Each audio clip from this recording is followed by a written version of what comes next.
forehead of those guys and say, listen, pal, you need to get on board here, because the insurance companies are the ones that are making the money. They're holding all the money from us people that pay the bills it.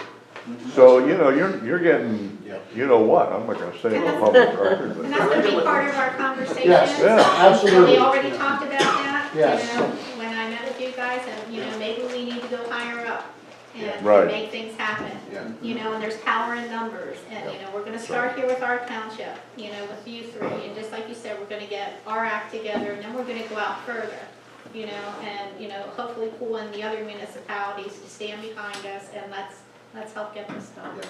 There are funds out there. Yeah, They are just not touchable by us smaller. It's like the Philly areas, the bigger cities. So that's where you as a municipality leaders have to say, well, why are we any different? You know, and I think we can show you our run log and say, okay, well, these guys are 12.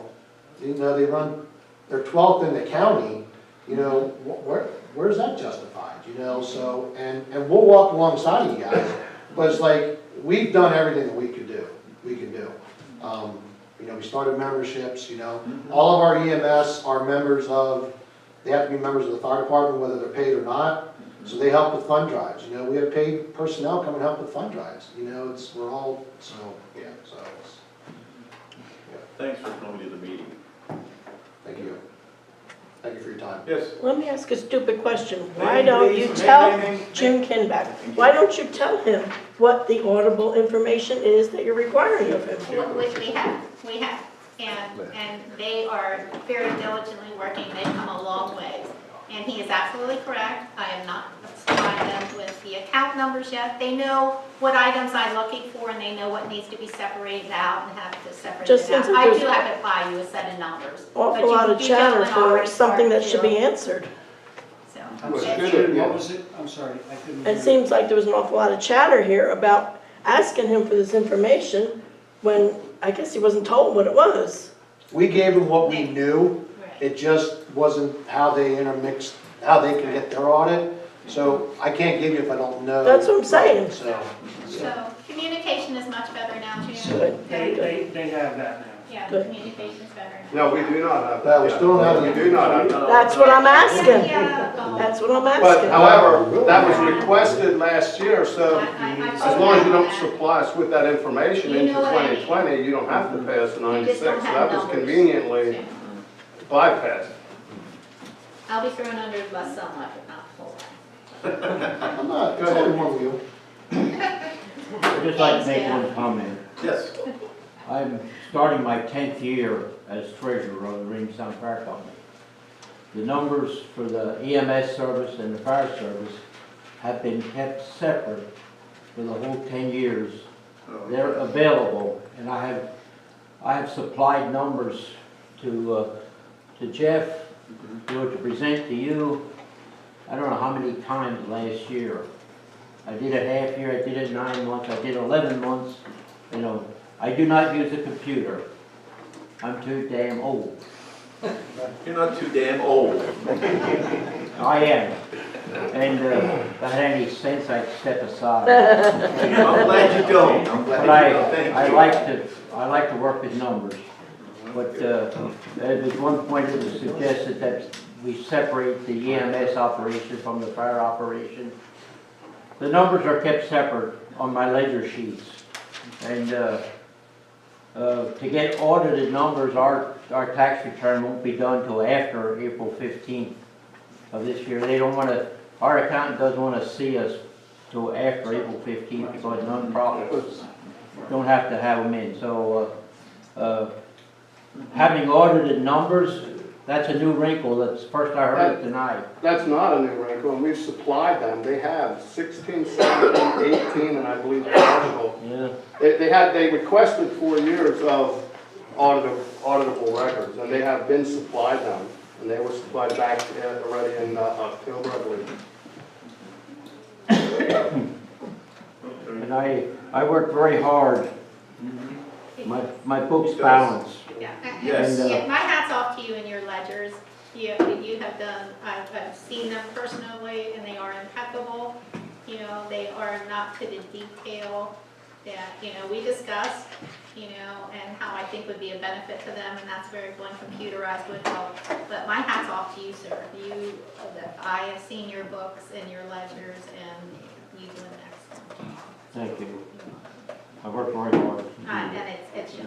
I just, It shows. I went to my hat a little bit. I get complimented every year by We're gonna go our things accountant. So separated to out. clear the air, they do now have what they need. They do have a thing, the only thing they do not have is the account numbers to associate with all those different line The items. charts of the county. They know the different line items I need, but they need the account numbers now to associate with those line items, and, you know, they are, like I said, we're this close, we're this close.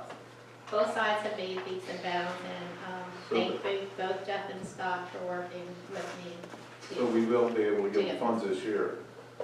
Yes. I think just one more thing to that, just what Penny and I talked about. I am even willing to come quarterly and give an update on the reports at a public meeting where we're at. And show the income and expenses, you know, and then that can be, you know, Penny. I think that would be extremely Yes, beneficial, that'd be because great. what it helps is it helps the public see a track of what's going on Correct. in the difficulties you guys, we all are facing, we're in this together. Well, I mean, you know, Mr. Mackley said it best, we're all in it together. You know, these are, between the insurance companies and everything that's happening here, it's all dumped in our lap to try to figure it out. So I think that would be very beneficial. Okay, thank you. Thank you. New business. Nothing. I have a couple things. Okay. So, couple things on new business. This is, now that Jeff's on board, we have the East Cocalico Supervisor liaison assignment list that we pulled together for the businesses, okay? What I'd like to do is give Penny, if it's okay, I want to give Tony an action item that, if you're okay with it, that you get the updated list to us, and some of the projects, She'll show you something that'll help bring you back up to speed. the updated list for the supervisor liaisons with the businesses.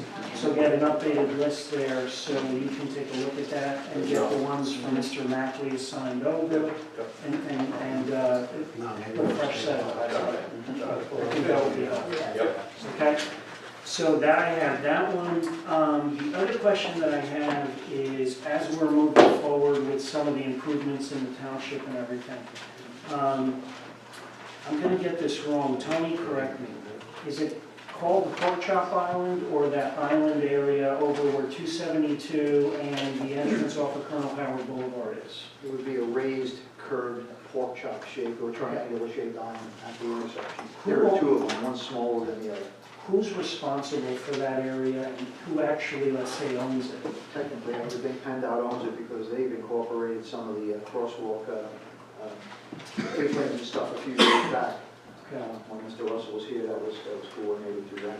The reason that I'm asking is because the amount of debris, the amount of trash, the amount of dirt on there, as people are coming in East Cocalico, it sets the wrong tone in terms of the community. Yeah, and that gets sticky a lot of times, even though PennDOT owns it. Yeah. If there's grass to be mowed or trash to be picked up, generally it's the municipality.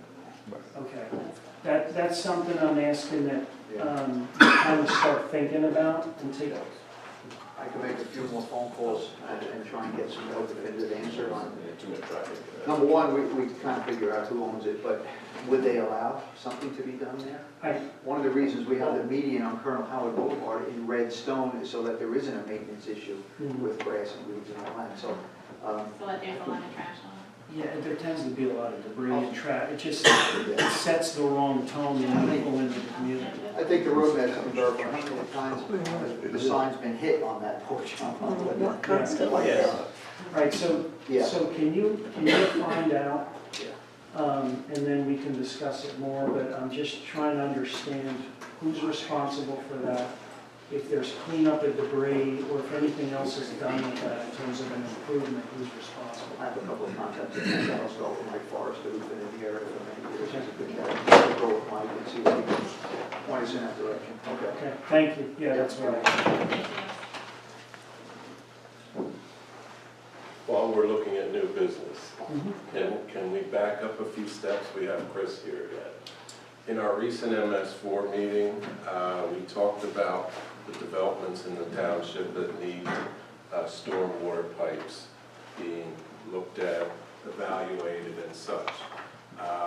It was talked about from Chris, this hasn't been done yet.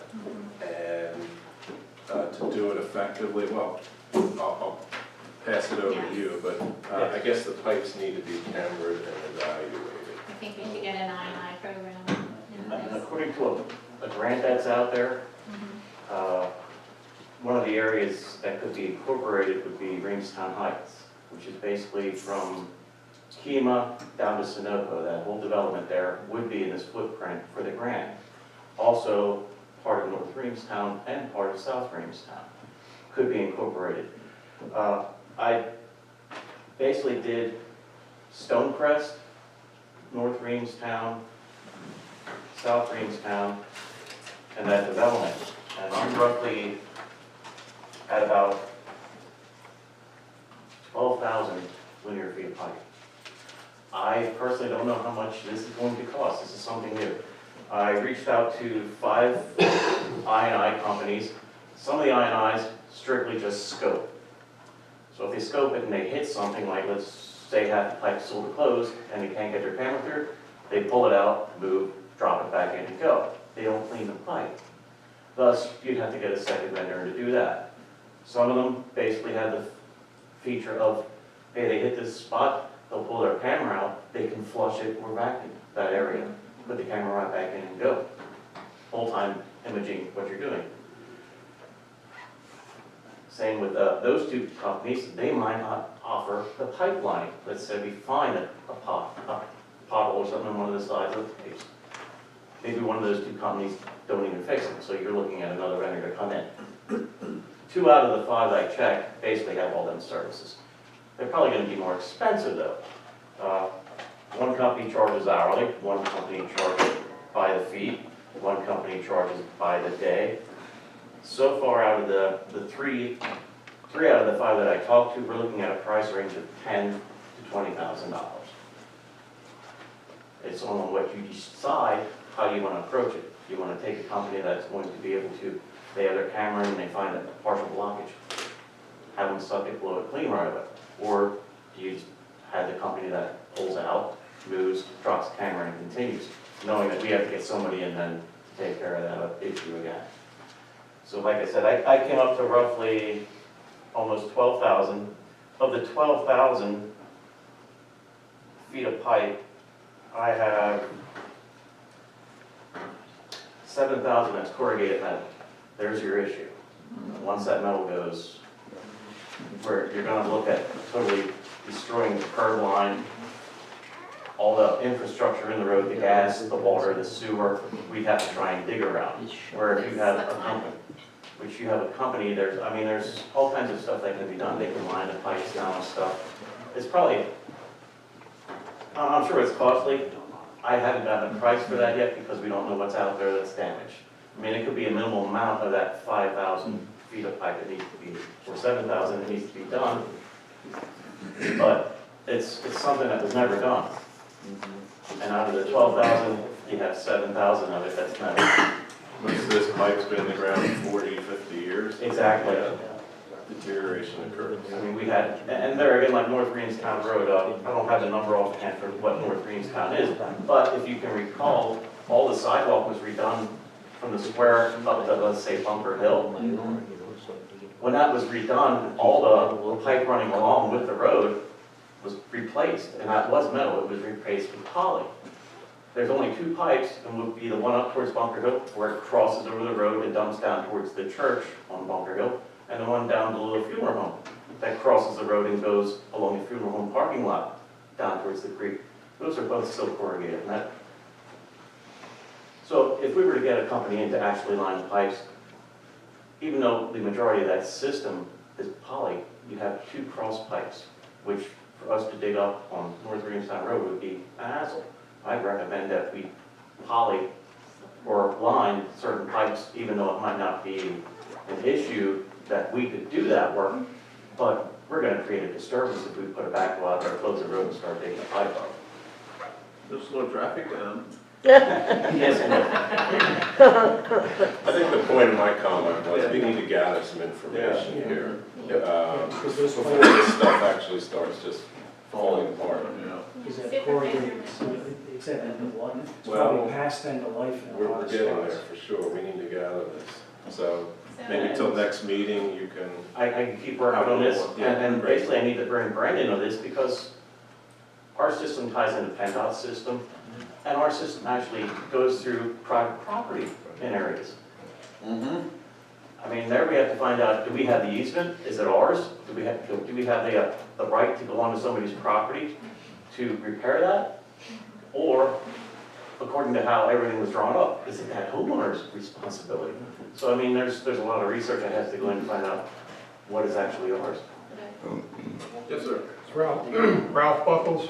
I've helped a lot of companies on military and closed properties, line pipes, and do this exact costing and review tearing up properties, right-of-ways, access versus access and the linings. If you want my help, call me. I may be able to give you some other options and some other vendors. Okay, Yes, thank you. appreciate it, thank you, Appreciate Mr. that, Buckles. thank you.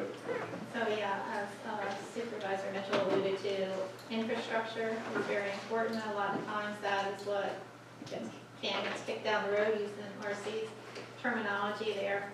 I think it would be important that the township at least divide the township up in quadrants and try to get that I&I tackled one quadrant a year. At least get the cammering done to see where our issues are. At least invest the money to do that. Yep. So, something for you to think about. Anything else? Manager's report.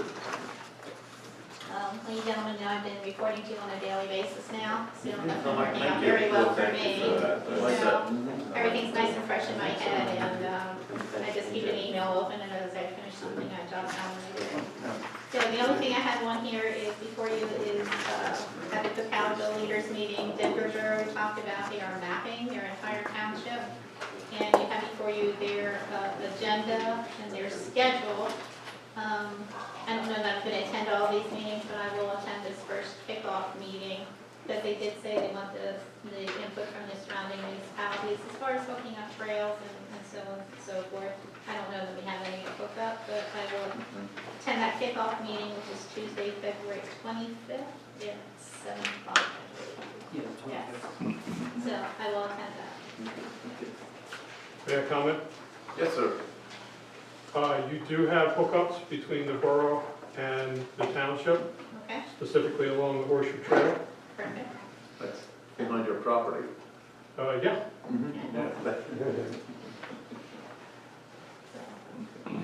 Thank you, Ralph. Any comments or questions, if any? Public comment, non-agenda items. Yes, sir. Ralph Buckles. I have a question for Mr. Mitchell. Mr. Mitchell, how many right-to-knows have you written in the last 5 years and gotten a response? There's been several. I don't have an exact number for you. Would 17 ring a bell? No, that's, there was not 17. There wasn't? No, not to my knowledge. Okay. Did you pay for any of the documents that went with those 17 right-to-knows?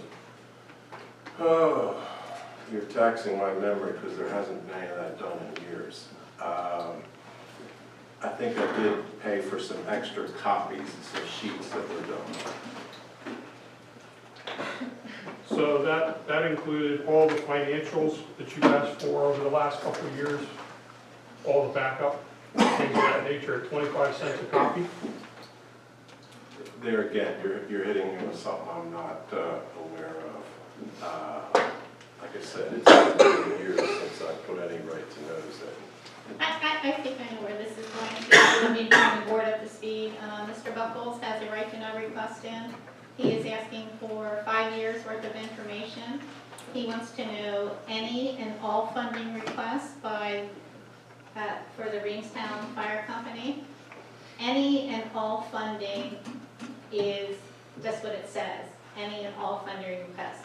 That would be for radios, would be for trucks, would be for money, and that is a huge, huge, huge undertaking for this township to take. 5 years worth of information is a lot of information. So I have already initiated the 30-day time extension, and I did let Mr. Buckles know that we're going to have to go through documents, and not every document, the whole document will not pertain to his request. So I'm going to have to print off that single page of that document and eliminate the parts that it doesn't. And so fees will be involved, and I just let him know that there is a 25-cent per page fee. Now, to allude to what you're asking, the township, if somebody wants to come in and only request a few documents, do we charge them? Absolutely not, because we don't feel that we need to do that. And if yours would only turn out to be 10 documents, you would not be charged, because I don't feel we need to do that. But here's what I would ask from all residents. Mr. Buckles, we let you know that there might be fees. So right now, as it stands, we're going to have to go back through 5 years worth of information. And we're going to have to do a search on the word funding, and we're going to have to do a search on the word Reamstown. So I'm looking at hours and hours and hours that my staff is going to be tied up doing this. So now you want to know what the costs are going to be before, which absolutely, that's your right. So now my staff is going to have to write down, okay, Board of Supervisors meeting November 12th, the year 2000, 1 page. So we can get you a correct cost. So we're still going to have to put in all that time and effort for the possibility of you saying no, which you have every right to do. So what I'm going to ask every resident here, and it's now on camera, and it's going to be out there on YouTube. If you have a specific question and you want to know something, please come talk to us. Our doors are open all the time. I would be happy to answer any questions you have. If we can save my staff from doing this kind of work, because quite frankly, we don't have the time to do that. Every township is severely understaffed, but we're here to help our residents, and we're here to be an open book to you, and we want to be an open book. But, you know, and I'm going to tell you, I have a call out to my solicitor right now. Your request is so broad that I don't know how I'm going to tackle this. And I know under the right to know law, if a request is not specific enough, I can deny it. So I have that request out to my solicitor right now for him to give me an answer on. You know, if there's something specific you want, I'd be more than happy to answer that for you. I'm just trying to get away from these really broad requests because we do not have the hours or the staff to do that. You know, no township does. But on the other hand, we want to be here, we want to answer any questions, and we want to be an open book. Transparency is extremely important, and I believe in that 100%. May I respond? Absolutely. I believe my response said PDF documents, and it was meant to be fairly easy to where you, Ms. Pollock, have gone through the end of summer review with Mr. Russell, turning over status of stuff. We've heard that there was an October meeting where the supervisors brought you up to speed again on what was going on. The bulk of it is, why don't you use the documents that may have been turned over to you and say, here's a chunk of information within that time window, will that do? Keep it easy. Well, that you know, I don't know that Scott's review of everything with me particularly is, to your question, I'm going to have to review everything that he gave me. Just like, and that's not what a right to know request is. We have to honor what you are asking for. And you are asking for any and all funding. And you are asking for it in PDF, but that doesn't mean that I have to search for it and print it out to add to your pile. It doesn't, just because it's in a PDF, that's maybe one paragraph of a whole document. And I'm not gonna send you that whole document because that's not what you requested. Nor does, maybe there might be stuff in that document that has to be redacted, you know, so I can't send you the whole document by law. I will sign a non-disclosure agreement if you ask me to sign one. That doesn't work. That doesn't work. So, sorry. So, if you tell me specifically what you're looking for, I'd be more than happy to help you find that. I'm just making a plea to all residents, though, when you ask these requests of us, just please know what you're asking us to do, and that we are we have so many things on our plate, and our time is extremely limited. I mean, I haven't even gotten these guys their chart of accounts yet. Now, how hard can that be? But I am just, we are all so busy. So that's my main plea. Thank you. I'll revise you made stop work on it. I would need that in writing to stop that request, and then if you would put in a specific request and come talk to me, maybe we can find it instantly and I can give you your answer immediately. So that would be my hope. I will put it to you in writing, and Thank we'll you. convey everything in writing. I appreciate that. Thank Thank you you. for working with me, Mr. Buckles. Mr. Macklin. Just a couple concerns. The first one has to do, I'm gonna go back to the beginning of Doug Mackley, I'm sorry. Go back to the beginning of the meeting when you were talking about Jordan Martin. Right now, I can pick out 3 places in the township. Excuse, before you came, Tony addressed 3 No, concerns in his zoning report. Did you hear that? No, I did not. Okay, he addressed 3 concerns. What 3 did he have? Yeah, the 3 that we had done was, the first one, you had mentioned, 129. Well, the first one you had mentioned, I believe, was the one on Garden Spot Road, number 27 Garden Spot Road. Yes. Bob Rainier's. Bob Reinier, yeah. Yeah, I had sent out a letter early this past week and got a response from Mr. and Mrs. Rainier. And they have that, they do have a small antique shop there, open on a Friday and a Saturday as a hobby for Mrs. Rainier. Now, Bob has been a contractor for many years, and he uses the barn for his contracting business, and he's pre-existing, non-conforming from 35, 40 years ago. So I explained the situation, and we have a tentative meeting set up to go through the facility to see whether or not they want to go to the zoning hearing board to get appropriate approval to do that type of use in that building. Again, with the retail use, we've got ADA concerns, we've got parking concerns, traffic concerns, all of that. So I'm not quite sure that they'll be profitable in going to the zoning hearing board, but I will go out there with the building inspector and look at the facility to see if they even have a chance at it. So that's where that stands, okay? The other 2 that were brought up was 290 Wabash Road, Right. the Weaver property. I met with Paul Weaver just earlier in this week because I had sent him a letter also. And Paul came in to see me. He had promptly pulled the sign. And the barn that they have on site, they wanted to possibly rent out storage. Currently, it's used for personal storage for his dad, who used to live at the site there. And I explained to Paul if he would like to, personally for his dad, it's his property, not a problem. But as soon as you hang a shingle out front saying, hey, we've got storage, rental space, it constitutes another use on that property. So as it stands now, Paul has removed that sign and has no interest in seeking a second use on that property for rental storage of any type. And then the third one was brought up by Mr. Buckles, was 129 Reinhold's Road, the old E.F. Martzall property. Mr. Buckles stated that it was always an ag property and it was always a farm. Well, I did some research on my end, and I have the zoning map from 1968. I have zoning maps from 68 all the way up to the present. That property was always zoned B1 business, R1 residential, and a small portion of it was ag, okay? Now, the Martzall property, E.F. Martzall was a contracting company and had all those buildings and all that outside space for their equipment, construction equipment, as we all know. The use they currently have there now with outdoor storage like they had back in the day is less intense than what the company had back in the day with their construction equipment coming in 9 to 5 every day. A pre-existing non-conforming use. and outdoor storage was always part of their approval, so that's why they exist, okay? But those were the three properties that came up.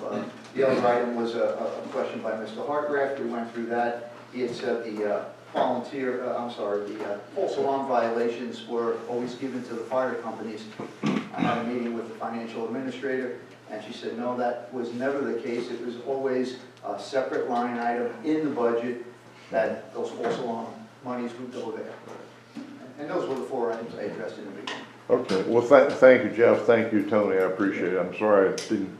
No, not a problem, but I wanted to get back to you. Well, and the other one was, and it happened while I was on the board, and it goes back even before, well, I shouldn't say that, anyhow, was Sturdyville. Yes. And you know, thank God the guy took his business off his farm, because we were getting complaints all the time up on a couple neighbors there when he'd drag trailers in and out of there with pipe on them and everything else.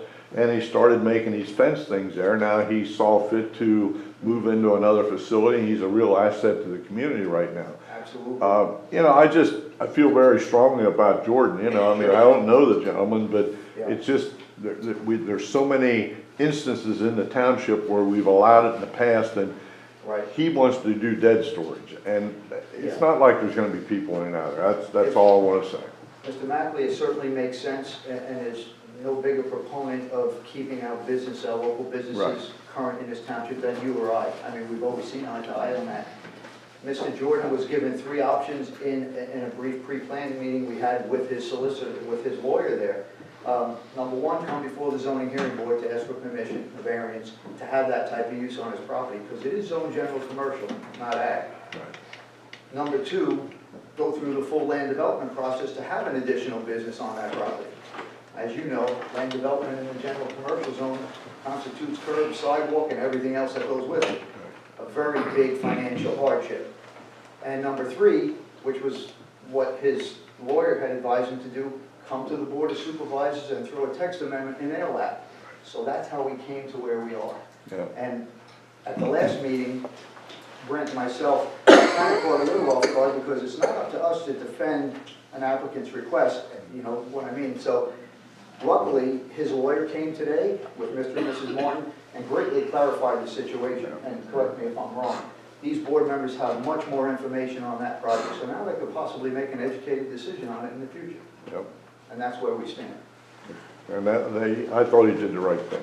Absolutely. Personally, you know. Yes. The other concern for the board I have is, sitting at home the other day, and I heard Governor Wolf give out his proposed budget for next year, and I'm just curious as to what the official response from our Board of Supervisors is going to be to Mr. Wolf and to our state representatives regarding everybody paying for state police coverage. In addition to our own police. Yeah. When he asks, we'll tell him. Well, I think we need to tell him before that. I think you need to send a real strong letter, because I don't like subsidizing Brecknock Township myself. I just don't. I agree with, I talked with Blake about that. It's ridiculous. That- Yeah. And Doug, I think that is an active line item in his budget. Oh, it is. It's in there, yeah, it's not It's not a theory or a proposal. No, well, they have till June to pass it, so there's time, but I certainly wouldn't I think we should. wait till the 1st of May to send them a letter. Yeah, I read that, yeah. So it used to be townships that didn't have police were gonna be charged. No. Right, state that's police what it was. services. Now, Now it's everybody, everybody. Everybody, even if you have a police- Department or not. even if you have a police department. It's less money for if you have a police department, but if you don't have a police department, it's more money. Yeah, it's gonna be everybody. So, Doesn't Yep. matter. Thank you for bringing it up, though. thanks, Alan. Chance? Chance Firestone, I have one more question. I recently read that Governor Wolf is toying with the idea of putting more restrictions on gun ownership in Pennsylvania. Has the township entertained the idea of following suit of what some other townships and other municipalities in other states that have had similar, I guess, crackdown on guns, if you will, to create sanctuary township? Is that something Oh, that you would mean be, pass a resolution? just to research it, at least, you know, to look in, What they did in Virginia. Yeah, Virginia, yeah. Can I quote you from last meeting?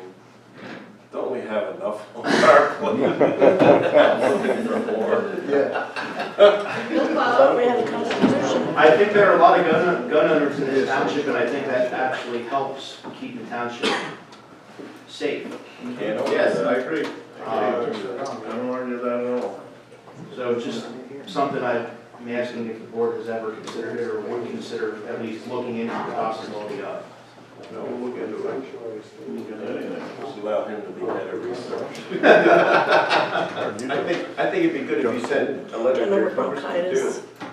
Yeah, I agree with that. We all do. We all do. Okay. June, June came back, I know we're not a city, but there is Tree City USA. Is there any chance that we could get involved with that regarding the planting of trees along the riparian right-of-ways? yeah. You wanna talk to Ken? Who are you looking? Ken, I know Denver Borough is, and where I lived in New Jersey, that we got a lot of free trees being part of Tree City USA. Okay, good point, thank you. Thank you. Yes, The only thing on, I mean, she said Denver, and yes, I'm a councilman in Denver, yes. The only thing is, a lot of times Session doesn't have help planting the trees, so that would mean your manager's out there planting trees. Well, maybe get volunteers. well, I think we can, well, you know, you can delegate stuff, like the road The Boy Scouts would probably do that. Have to take care of the fire company first. Well, if it's something that he thinks is gonna make the situation along those streams better, Yeah, maybe we could get some volunteers to do that. yeah. Well, we could get some volunteers. Thank Okay. you.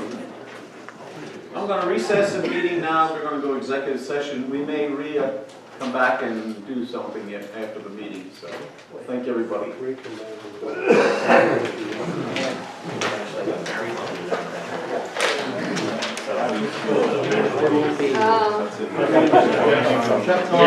back.